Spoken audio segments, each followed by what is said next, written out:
მოგესალმებით მეგობრებო. აი, რატომ არის ეს ჯიშები, უცხოური ჯიშები საუკეთესო? მინდა მოგახსენოთ რა. აი, აქ მაქვს ნათესები.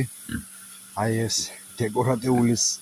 დეკორატიული ისა რა ქვია, ზაბორი არის, რომელიც რა ვიცი, სილამაზეს გამოირჩევა თუ არა, ძალით და გამძლეობით რაღაც ნაკლებად მიმაჩნია მე. და აი არაფერს არ აშავებენ რა. თავისთვის არიან, ნებირობენ. აი ესეთები არიან რა. აი უცხოური ჯიშები, ამიტომ გამოირჩევიან თავისი სიმშვიდითა და მოწესრიგებულობით რა. წარმატებას გესურვებთ ყველას. ვისაც მეღორეობას, მესაქონლეობას ეწევით, ყველა თავის საქმეში გაგიმარჯვოთ უფალმა, გიმრავლოთ ყველას.